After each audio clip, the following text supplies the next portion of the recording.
우리가 또 오늘 주일을 맞이하여서 이렇게 즐겁게 식탁 교제를 나누고 또한 오후에 하나님의 말씀을 듣습니다. 하나님의 말씀이 하나님의 말씀으로 들려지게 하시고 이 말씀이 우리의 삶을 변화시킬 수 있도록, 그래서 주님이 빚으시는 대로 빚어질 수 있도록 하나님 축복하시고 이 시간에 성령님께서 역사하여 주옵소서. 감사드리며 예수님의 이름으로 기도합니다. 아멘. 지난 시간에 오늘부터는 지난 시간에 그 법계 두 돌판 말씀을 드렸는데 오늘은 이제 십계명 율법의 대표고 기본이 되는 이 십계명에 대해서 말씀을 드리도록 하겠습니다. 왜 인간은 창조주이신 하나님을 섬기기를 싫어하고 우상을 섬기려고 하는가, 이 부분에 있어 가지고 우리가 인간이 선악과를 따먹고 난 다음에, 원래 인간이 창조될 때는, 창조 처음에 되었을 때는 정말 이 심령 중심에 하나님이 딱 자리 잡고 있었어요. 하나님이 딱 자리 잡고 있었는데 하나님과의 계약이 깨지면서 떠먹지 말라고 한 그 선악과를 따먹음으로 인해 갖고 그 하나님이 중심에 자리 잡고 있던 이 중심이 이게 이제 사라진 거예요. 그래서 그 가슴이 뻥 뚫린 거죠. 마음이 뻥 뚫린 건데 그 뚫린 그 자리에 뭐가 자리 잡기 시작하냐면 자기애가 자리 잡습니다. 자기 사랑이 자리를 잡아서 이제 그때부터 이제 선악과를 따먹기 전에는 하나님과의 어떤 사랑의 관계고 하나님과의 그 소통이 됐었는데 선악과를 따먹고 난 다음부터는 하나님과 이제 소통이 안 되고 하나님을 아는 지식이 어두워졌어요. 어두워지니까 하나님을 어떻게 섬겨야 되는지도 잃어버리게 되고 하나님을 아는 지식들이 많이 소멸되고 잊어버리게 된 거예요. 그러니까 사라진 거예요. 사라지고 하나님의 영광이 사람의 몸에서 벗어져서 사라지게 되는 거예요. 그래서 그때 이후부터 사람은 자기 애를 추구하면서 살기 시작해요. 자기 사랑에 흠뻑 취해서 살기 시작합니다. 이기적으로 살기 시작해요. 예전에는 내가 하나님을 영광을 위해서 산다라고 했다면 이제는 하나님의 영광을 위해서 사는 게 아니라 나를 위해서 사는 그러한 삶을 살기 시작하게 됩니다. 그러다 보니까 하나님을 이제 자기 사랑으로 사니까 하나님을 섬기기를 싫어하고 하나님의 법도를 미워하게 된 거예요. 미워하게 되고 이제는 하나님의 뜻이 아닌 내 뜻대로 살겠다, 이렇게 이제 타락한 거죠. 타락하고 난 다음에 그러다 보니까 이 사람은 이제 자기 자신만을 위해서 잘 먹고 잘 살기 위해서 살았는데 하나님께서는 그런 우리를 그냥 버려두시지 않습니다. 버려두시지 않고 하나님께서 온 타락한 그리고 죽을 수밖에 없는 우리를 위해서 당신의 아들을 내어놓는 거예요. 아들을 우리에게 주신 것이고, 그리고 아들을 내어놓아서 아들을 죽이십니다. 십자가에 매달아 죽이심으로 인해 가지고 우리를 구원하신 거죠. 근데 그리고 이제 성경 전체를 이렇게 읽어 나갈 때 이런 관점으로 보면 좀 더 쉽게 성경이 이해가 됩니다. 하나님께서 우리와의 관계를 어떻게 설정하시는가? 첫 번째 뭐라고요? 왕과 백성으로서 이렇게 설정을 하셔요. 그리고 또 아버지와 자식으로서의 관계를 설정을 하시고, 그리고 신랑과 신부의 관계로, 이 부부의 관계로 설정을 하셔서 이 세 가지 설정으로 성경을 이렇게 보잖아요. 보면 이해가 빠릅니다. 이해가 빠른데 하나님께서 이런 특별한 관계로 우리와 함께 하신다라고 이야기를 하셔요. 요 관점으로 보시고 오늘은 본문이 출애굽기 20장 1절부터 3절까지만 하도록 하겠습니다. 한번 띄워주세요. 한번 같이 한번 읽어볼까요? 시작. 너희 모든 말씀으로 말씀하여 이르시되 나는 너를 애굽 땅 종 되었던 집에서 인도하여 낸 내 하나님 여호와니라. 너는 나 외에는 다른 신들을 내게 두지 말라. 아멘. 예, 이게 이제 율법의 이제 시작인데 십계명은 율법의 어떤 그 뼈대 역할을 합니다. 그래서 십계명에 의해서 십계명이라는 굵은 줄기를 통해 갖고 해석을 해가지고 나가는 거예요. 모든 율법들이 그 기본 그 틀, 그 기본 그 뼈대는 이제 십계명으로 이렇게 압축할 수가 있고, 그리고 1계명부터 4계명까지는 하나님과의 관계에 대해서 이야기를 하셔요. 하나님과의 관계에 대해서 어떻게 해라 이야기하시고, 5계명부터 이제 10계명까지는 이제 내 이웃과의 관계 이렇게 크게 두 가지로 나누어지는데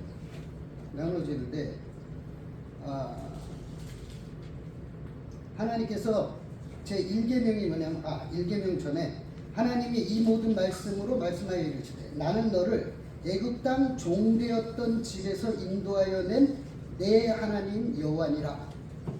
십계명 1이 시작되기 전에 이 문구가 들어가요. 이게 무슨 뜻이냐면 우리가 이걸 통해 갖고 알 수 있는 게 뭐냐면은 하나님께서 우리가 노예 때에 십계명을 주셔서 이거를 지키면 내가 너희를 이렇게 출애굽 시켜주겠다 또는 구원해 주겠다 라고 말씀하시는 게 아니고 이미 어떻게 돼요? 노예의 삶에서 홍해를 건너서 구원을 하시고 난 다음에 십계명을 주셔요. 이건 무슨 뜻이냐면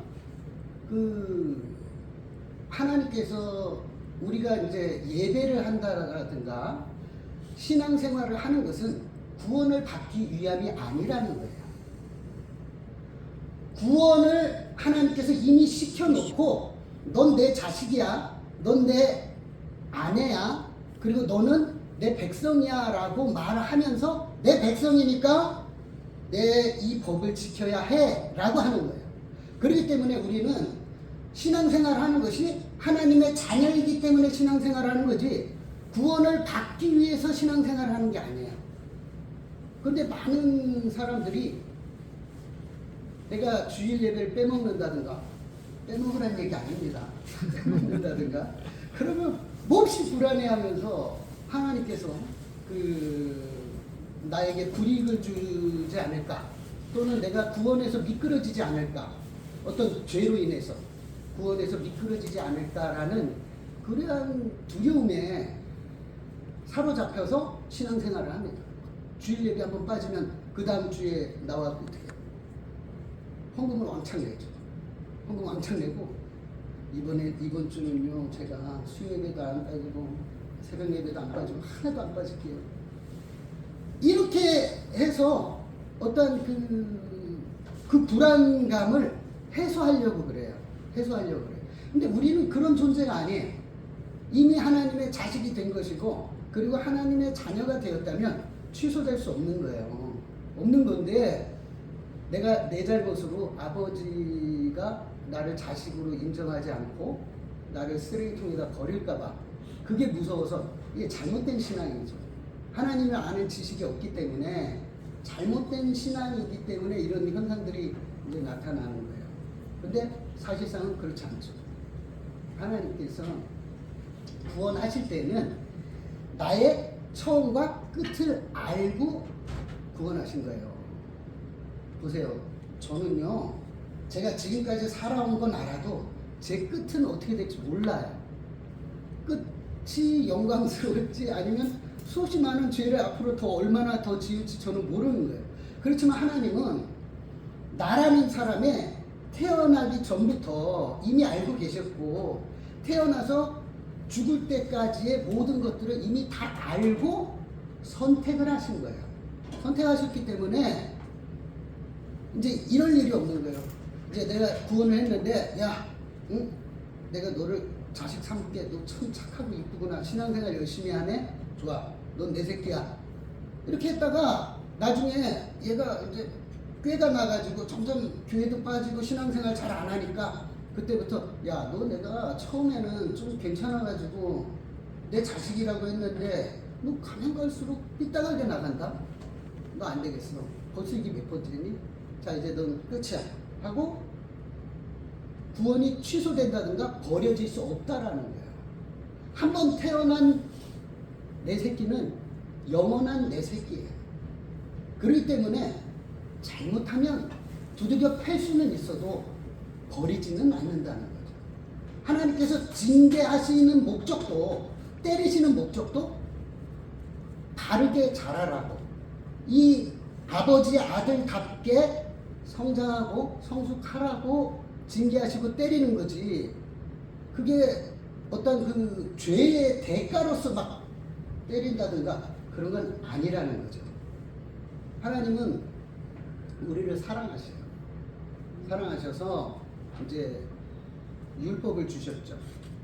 이제 율법에 대표되는 게 이제 십계명인데, 그런데 이 십계명도요, 이 율법도 우리를 사랑하셔서 주신 거예요.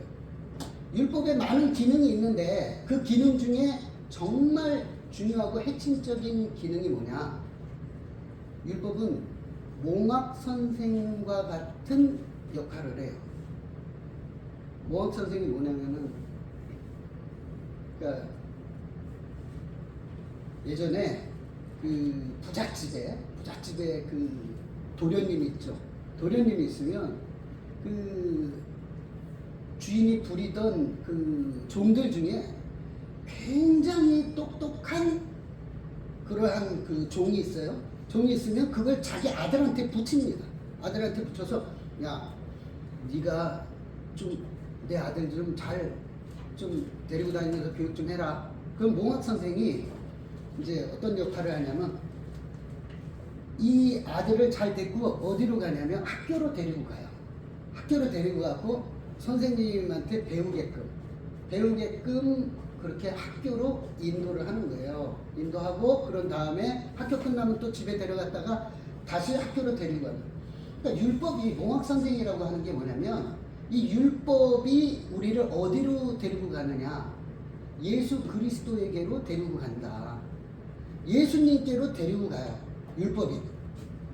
이 율법이 이스라엘의 하나의 그 법인데 뭐 함무라비 법전하고 비슷한 거지 무슨 그 예수님께로 인도하는 기능이 있느냐 이렇게 물을 수 있을 텐데, 율법이요.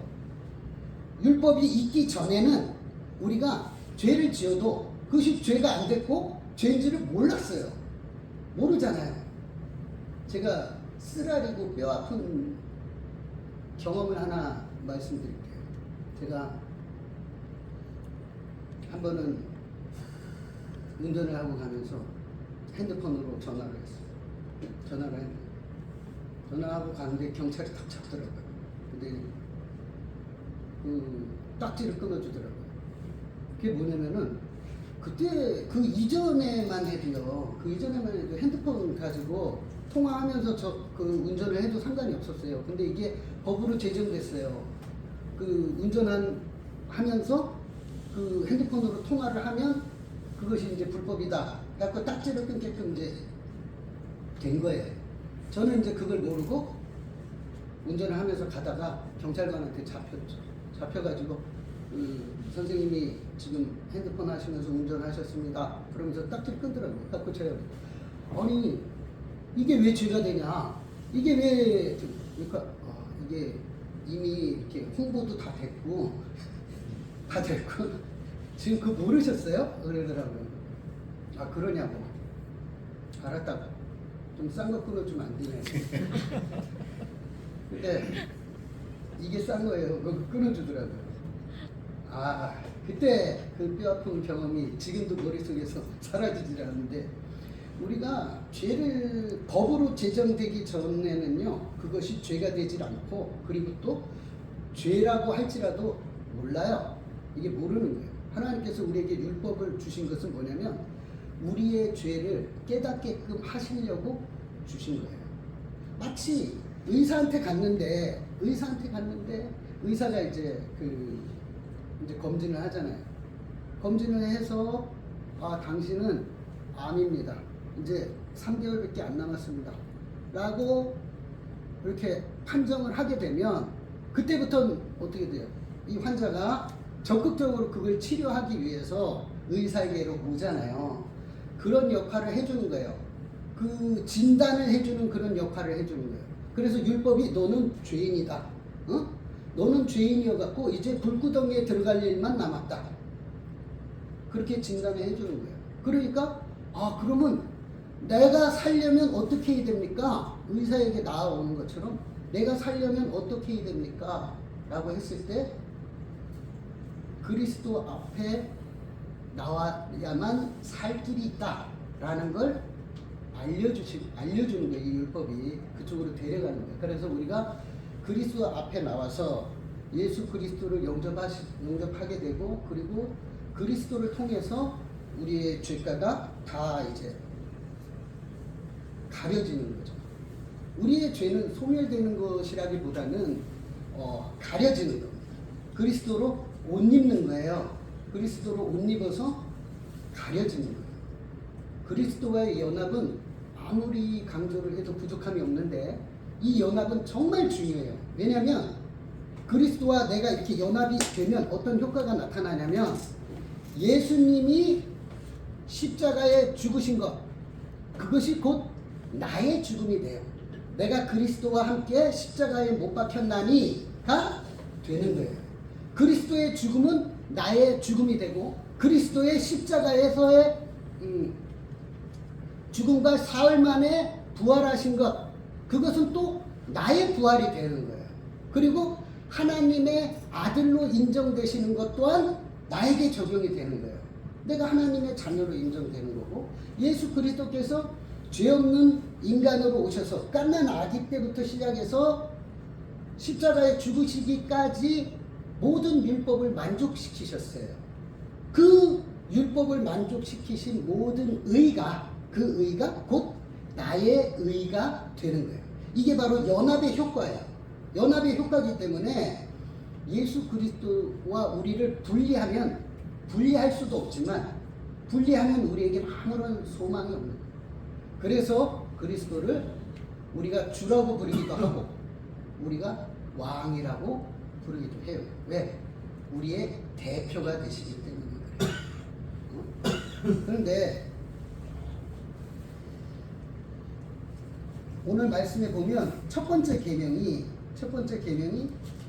너는 나 외에는 다른 신들을 내게 두지 말라라고 이야기하시거든요. 너는 나 외에는 다른 신을 내게 두지 말라. 왜 이런 얘기를 하실까요? 왜?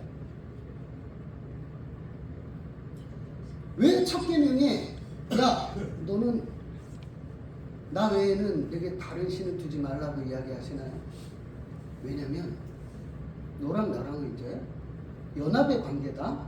넌 내 백성이고, 그리고 나는 너의 하나님이다. 너하고 나는 부부 같은 특별한 관계야. 알았어? 넌 내 와이프야. 그러니까 딴 남자한테 가면 안 돼.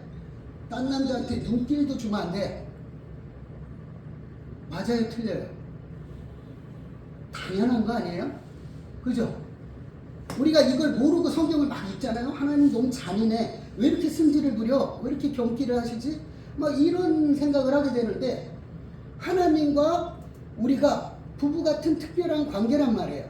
그러면 이해가 되는 거예요. 내가 하나님보다 더 사랑하는 게 있잖아요. 그러면 하나님은 발끈하시죠.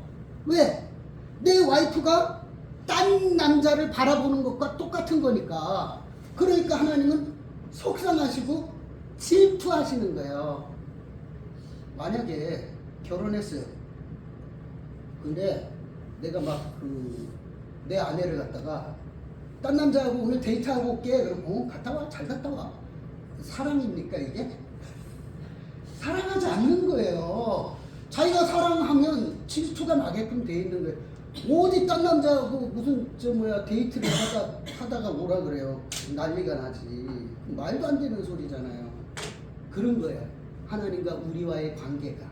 그래서 오늘 그 첫 번째 계명이 너는 나 외에 다른 신들을 내게 두지 말라. 이 부분을 히브리어로 번역을 해서 해석을 하면 어떤 게 나오냐면 너와 나 사이에 다른 것이 끼어들지 못하게 하라라는 거예요. 이게 그렇대요. 그렇다니까요. 응?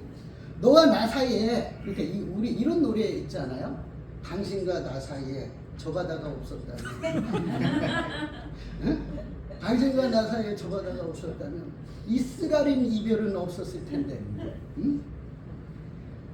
하나님과 나 사이에 딴 게 끼어들면 안 된다는 거예요. 그게 돈이냐? 돈도 너와 나 사이에 끼어들면 안 돼. 나보다 돈을 더 사랑하면 안 돼. 너 자식이야? 자식을 나보다 더 사랑하면 안 돼. 네 의지의 대상이 뭐야? 뭐 명예야? 그 무엇이 됐든지 간에 하나님보다 더 사랑하는 것이 있으면 안 된다는 거예요. 안 된다는 거예요. 그럼 뭐 이렇게 조잡스럽게 그럼 뭐 부부간에 서로 사랑하지도 말고 하나님만 사랑하라는 겁니까? 이런 무식한 소리 하면 안 되고, 예? 그런 얘기가 아니잖아요. 지금 그런 얘기가 아니잖아요. 하나님과 나 사이에 어떤 것이든지 그게 무엇이 됐든지 끼어드는 것이 있으면 안 된다는 거예요. 그걸 가로막는 것이 있으면 안 된다. 그리고 하나님께서 또 뭐라고 고백을 하시냐면 내가 너희를 얼마나 사랑하는 줄 알아? 너희들도 나를 이렇게 사랑해야 되는 건데 내가 너희를 얼마나 사랑하는 줄 알아? 라고 말씀하시는 부분이 있어요. 시편 한번 시편 16편 3절 한번 읽어볼까요? 시작. 땅에 있는 모든 존귀한 자들이니 나의 모든 즐거움이 그들에게 있도다. 예, 여러분 보세요. 나의 모든 즐거움이 그들에게 있도다. 나의 모든 즐거움이요.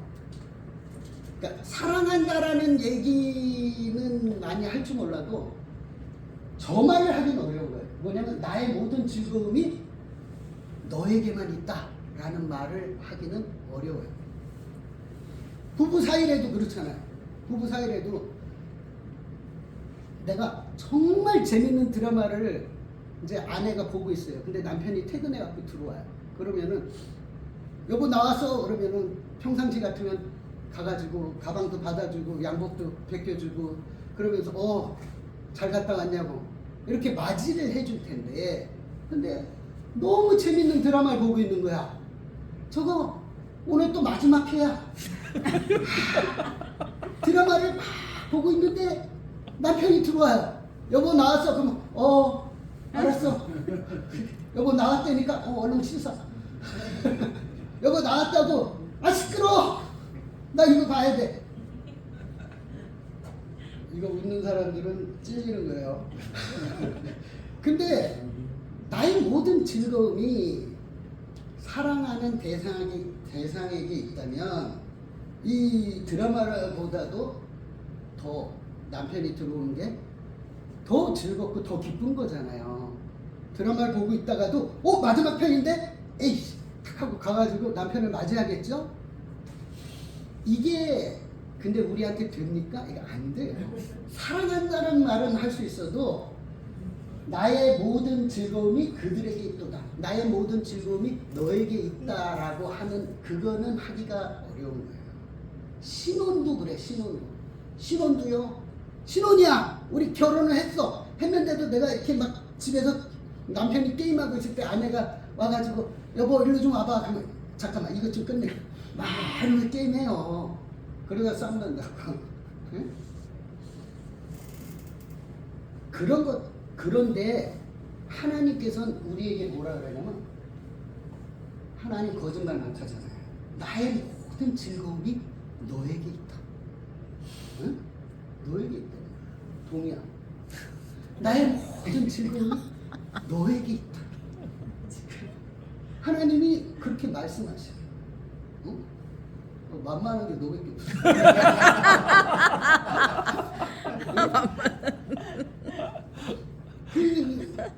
하나님께서 나의 모든 즐거움이 너에게만 있다. 이건 뭐냐면 하나님의 모든 집중, 하나님의 모든 생각과 마음과 모든 것들이 한 곳에 집중되는데 그게 바로 우리 각 사람 한 사람 한 사람에게 있다는 거예요. 난 딴 즐거움이 없어. 난 네가 내 즐거움이야. 난 널 이렇게 사랑해 라고 이야기하는 거예요. 그러면서 우리에게 말씀하십니다. 너와 나 사이에 딴 게 끼면 안 된다. 나 너 사랑해. 그러니까 너도 나만 사랑해야 돼. 맞잖아요. 부부니까 맞잖아요. 너도 나를 사랑하고 나도 너를 사랑한다. 그러니까 우리는 우리 이사야서 62장 5절 한번 볼까요? 시작. 마치 천국의 저와 더한 같이 내 아들들이 너를 취하고 신랑이 신부를 기뻐함 같이 내 하나님이 너를 기뻐하시리라. 예, 신랑이 신부를 기뻐함 같이. 예? 신랑이 신부가 하얀 면사포를 쓰고 그 메이크업을 받아가지고 너무 예쁘게 결혼식 때 아주 그냥 공주처럼 걸어오잖아요. 그때 그냥 얼마나 좋아요. 뿅 가죠. 어? 좋단 얘기죠? 뿅 가죠. 그런 것처럼 하나님께서 우리를 보실 때 신부처럼 신랑이 신부를 기뻐함 같이 기뻐한다는 거예요. 우리를 웬만큼 사랑한다 이런 개념이 아니라니까요. 그러니까 십계명이 마치 무슨 명령이어가지고 무섭게 너희들 이거 딱 안 지키면 다 사형이야, 다 죽여 이런 개념이 아니라는 거예요. 이런 개념이 아니에요. 그래서 뭐예요? 하나님께서 우리를 얼마나 사랑하는지를 보여줘요. 나 여호와는 질투하는 하나님이다. 질투는 사랑이 없이는 생길 수 없는 거야. 내가 너를 질투한다. 난 널 사랑한다. 라고 이야기하죠. 그리고 또 호세아서 4장 6절 한번 볼까요? 시작. 내 백성이 지식이 없으므로 망하는도다. 내가 지식을 버렸으니 나도 너를 버려 내 제사장이 되지 못하게 할 것이요 내가 내 하나님의 율법을 잊었으니 나도 내 자녀들을 잊어버리리라. 네. 저 이제 밑줄 친 데 보면 내 백성이 지식이 없으므로 망하는도다 라는 말씀이 있죠. 이게 뭐냐면은 우리가 하나님과의 그 하나님의 사랑을 깨닫는 것도 그리고 또 우리가 어떻게 하나님을 사랑해야 하는 것도 이것도 하나님을 아는 지식이 있을 때에 가능하다는 거예요. 무식하면 아무것도 못해요. 옛날에 이런 얘기가 있었어요. 뭐냐면 거지 왕자 있잖아요. 거지하고 왕자하고 생각해보니까 똑같은 얼굴이 있어요. 그래갖고 왕자가 자유롭게 뛰어놀기 위해서 궁 밖으로 도망을 가요. 도망을 가고 자기랑 똑같이 생긴 거지를 갖다 깨끗이 씻겨갖고 왕자복을 입힌 다음에 그런 다음에 궁궐에다 두고 네가 나 돌아올 때까지 내 역할을 하고 있어. 난 마음껏 놀다 올게 하고 갔더니 어떻게 돼? 왕자가 딱 보니까 웬 이따만한 쇠뭉치가 하나 있어. 그래갖고 이게 뭐지? 그래갖고 이걸 어디다 쓰는지를 몰라요. 이 거지가 뭘 알겠어요? 왕궁 생활을 안 해봤는데. 그래갖고 그걸로 호두 까먹었다는 거 아니에요. 호두를 계속 까먹고 있는데 나중에 알고 봤더니 이게 옥새를 갖고 호두를 까먹고 있었다니까요. 이게 뭐예요? 무식하면 용감하다고 하나님을 아는 지식이 없으면 하나님을 어떻게 섬겨야 될지 모르는 거예요. 그리고 하나님이 나를 어떻게 사랑했는지를 모르는 거예요. 하나님과 나와의 관계가 어떤 관계인지 모르는 거예요. 모르면 어떻게 되는 결과적으로 망한다는 거예요. 내 백성이 지식이 없어서 망하는도다. 여기에서 이 지식은 하나님을 아는 지식을 이야기합니다. 그 말씀 한 구절만 더 볼게요. 호세아서 6장 3절. 시작. 그러므로 우리가 여호와를 알자. 힘써 여호와를 알자. 그의 나타나심은 새벽빛같이 어김없다니 비와 같이 땅을 적시는 늦은 비와 같이 우리에게 임하시리라. 네, 우리가 여호와를 알자. 네? 힘써 여호와를 알자는 거예요. 하나님을 아는 지식이 있어야 하니까. 그게 있어야 바른 신앙생활을 할 수 있고 바르게 은혜를 받을 수 있는 거예요. 바르게 은혜를 받을 수 있는 거예요. 막 지식이 없잖아요. 그럼 이상한 은혜를 받아요. 막 이상한 은혜를 받아요. 뭐냐면 막 내가 엊그저께 11조를 안 냈더니 하나님께서 오늘 교통순경한테 붙잡혀갖고 딱지를 띄고 벌점을 맞게끔 하더라. 이런 게 아니라는 거예요. 그건 잘못된 신앙이에요. 하나님 뭐 답답해갖고 교통순경한테 11조 안 냈다고 하나님이 무슨 우리한테 앵벌이 시키는 것도 아니고 돈이 필요한 것도 아니에요. 하나님이 인간이 만들어낸 휴지 조각이 뭐가 그렇게 하나님 앞에 중요하겠어요. 그런 거 아니라는 거예요.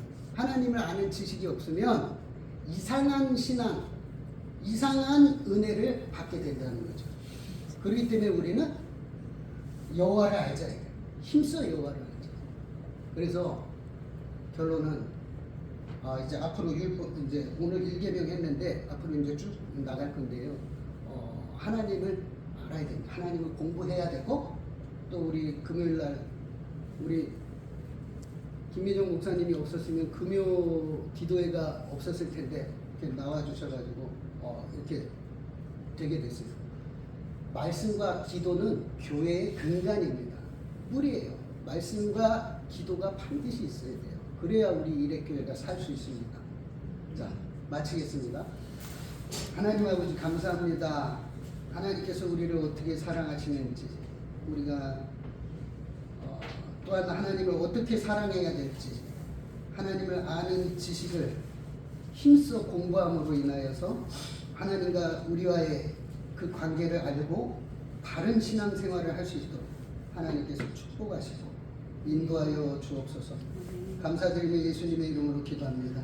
아멘.